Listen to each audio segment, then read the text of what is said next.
Ouh là là. À la française, j'assume. Bonjour, bonjour et bienvenue chez moi. Merci d'être de retour pour une nouvelle vidéo de unboxing. Si c'est pas déjà fait, vous pouvez vous abonner en cliquant le piton abonnement de ce côté-ci. C'est vraiment pour s'abonner à ma chaîne et non pas à YouTube en général ou aux boîtes en particulier. Vous pouvez aussi me laisser un petit pouce en l'air pour m'encourager. Bien sûr, pour s'abonner à une chaîne ou pour l'encourager, ça prend un compte avec YouTube. Vous avez besoin d'une adresse courriel et de quelques instants. Et ensuite, vous allez pouvoir encourager vos créateurs préférés. Et bien sûr, c'est gratuit. Je présume que vous avez remarqué que c'est la première vidéo filmée dans mon nouveau studio. Donc avant, j'étais dans mon salon en fait et maintenant je suis descendue au sous-sol où on étant principalement mon conjoint, a aménagé une petite pièce où je peux laisser tous mes équipements, ce qui est pratique parce qu'avant, dans le fond, dans le salon, il fallait tout le temps que je range toutes mes lumières, mon petit stand, toutes mes affaires, je leur trouve une place, je les ramène quand je veux faire une vidéo, je les ressors. Il était un petit peu, dans le fond, tout le temps dans les chemins. En plus, j'étais comme assis sur le dessus du divan, c'était plus ou moins confortable. Donc maintenant, nouveau studio, je peux laisser tout mon équipement sur place, gros confort. J'ai même une table devant moi, donc j'ai pas besoin de laisser mes choses sur mes genoux. Un nouveau petit micro, j'espère qu'il fonctionne très bien parce que j'ai été all-in. Nouvel éclairage, nouveau studio, nouveau micro, one shot. On va voir dans le fond si ça paraît bien, puis si ça paraît pas bien, ben on va ajuster.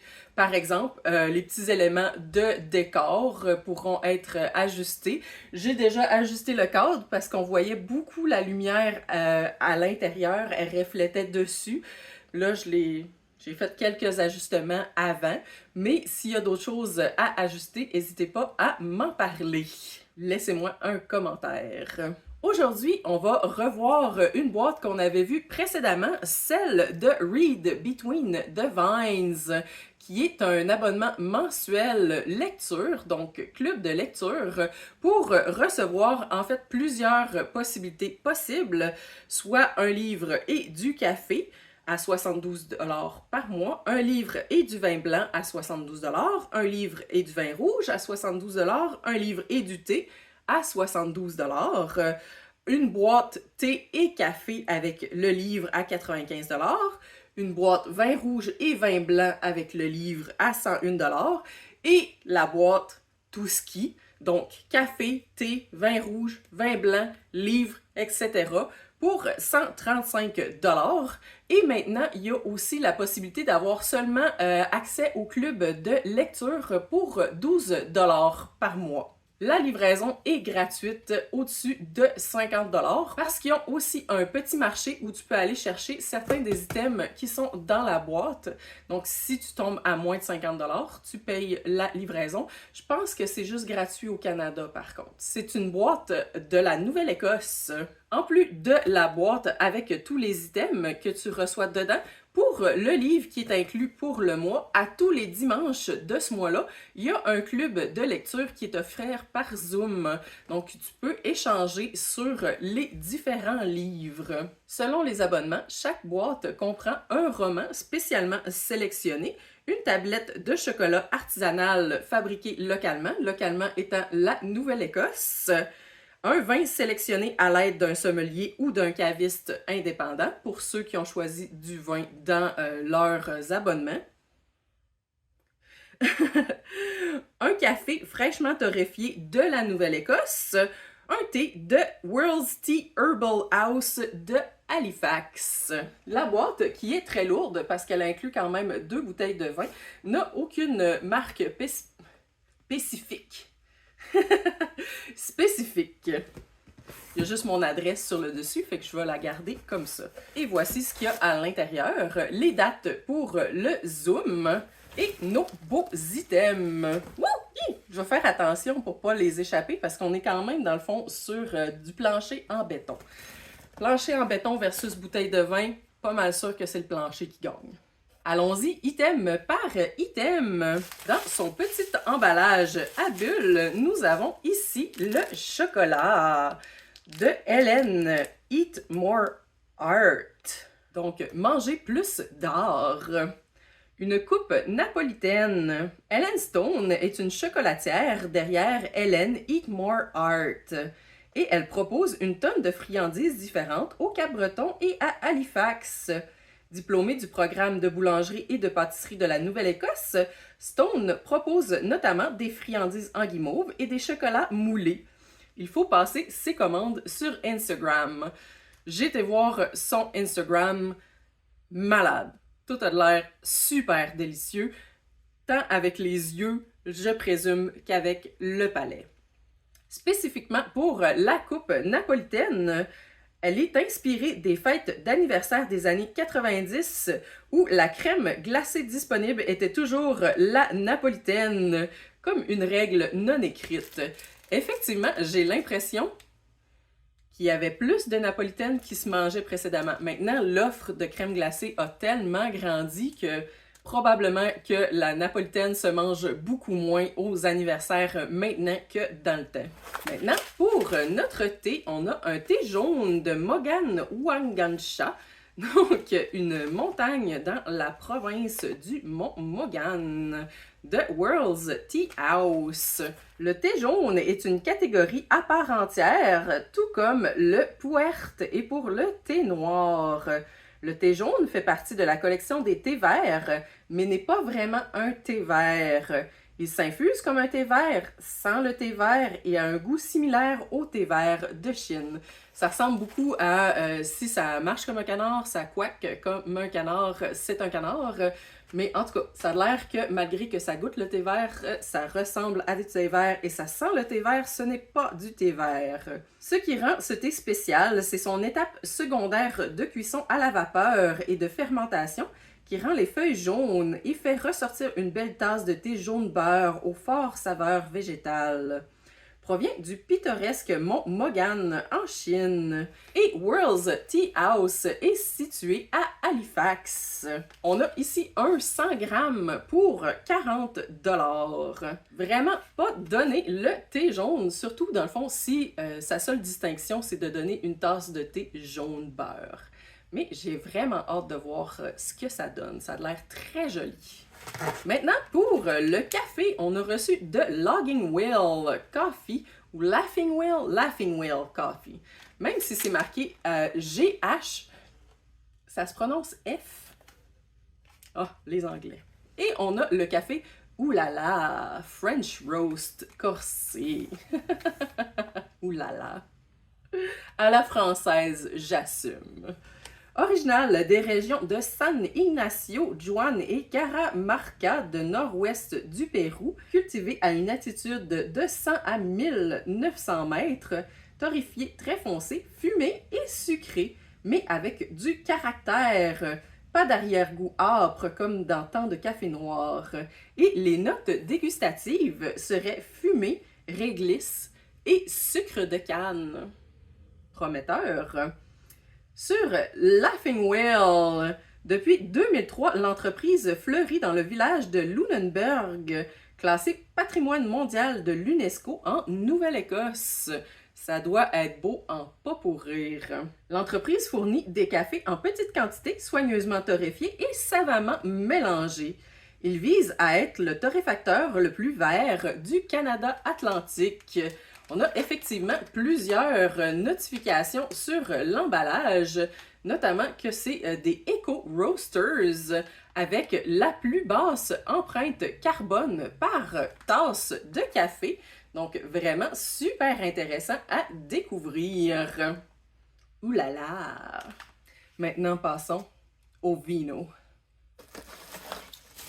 Ils sont quand même bien emballés parce que j'aurais un petit peu peur d'envoyer des bouteilles de vin par la poste, personnellement.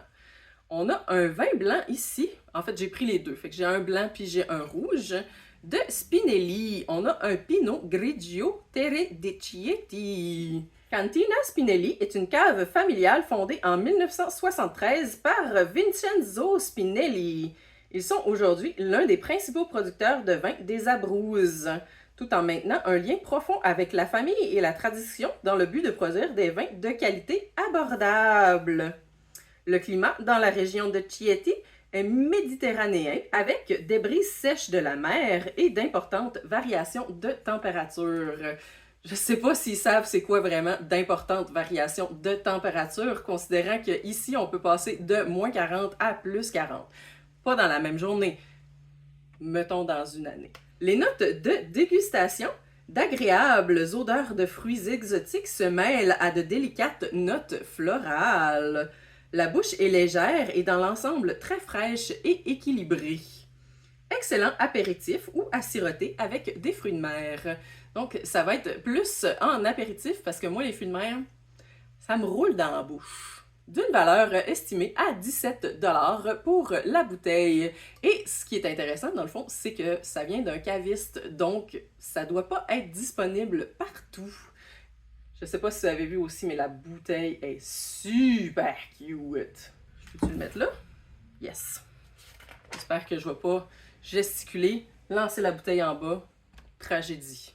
Notre bouteille de rouge de Spinelli, toujours, on a un Montepulciano d'Abruzzo. J'avoue que c'est mon premier Montepulciano. Je ne reviendrai pas dans le fond sur les Spinelli, c'est la même famille avec la même cave familiale dans la même région, j'allais pour dire métropolitaine, mais c'est méditerranéenne. Donc les notes de dégustation pour le Montepulciano, c'est un rouge rubis au reflet violet vif, arôme généreux de fruits rouges et de délicates notes d'épices, acidité et tanin moyen. Parfait pour les plats méditerranéens traditionnels, il s'accorde très bien avec les entrées en sauce à la viande ainsi qu'avec la viande grillée. Excellent avec plusieurs fromages. Aussi d'une valeur de 17 $, la méthode de vinification, élaborée principalement avec des raisins Montepulciano d'Abruzzo et une touche de Sangiovese au cœur de la province de Chieti, entre le parc national de la Mésiaie et la mer Adriatique.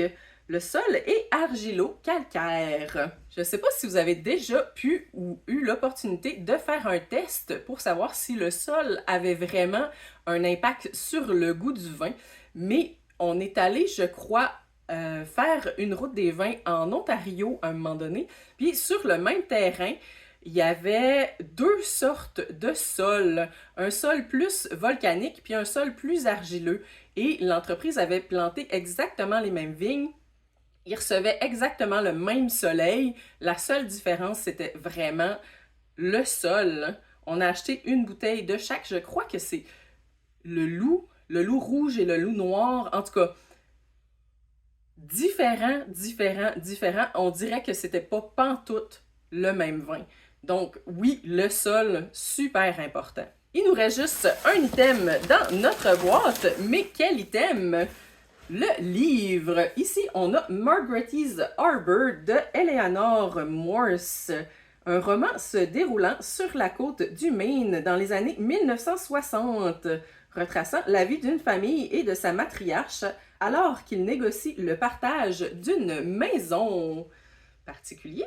Le roman commence par un incendie. Une femme farouchement indépendante, 3 fois veuve, vivant seule dans une maison isolée, oublie une poêle chaude sur la cuisinière et brûle presque sa maison. Lorsque sa fille l'apprend, elle se rend compte que sa mère ne peut plus vivre seule. Elle, son mari et leurs 2 enfants quittent le Michigan pour s'installer avec Margrethe et commencer une nouvelle vie. Un roman de petits moments, de trahison intime, d'arrivée et de disparition, d'une valeur de 37,99 pour le roman. Et c'est ce roman-là qui est discuté en Zoom. Ce qui est intéressant aussi pour les Zooms, c'est qu'ils disent à quelle page vous devriez être rendu quel dimanche du mois. Donc, ils ne commencent pas à parler du livre en entier le premier dimanche du mois. Ce qui semble se passer dans ce livre-ci, c'est une personne, dans le fond, qui commence à perdre son autonomie et ses enfants qui doivent venir l'aider. Donc, quelque chose de très tragique, de très personnel et qui touche, je crois, de plus en plus de monde. Donc, je ne sais pas pourquoi c'est nécessairement dans les années 1960. J'ai comme l'impression que c'est encore d'actualité comme sujet.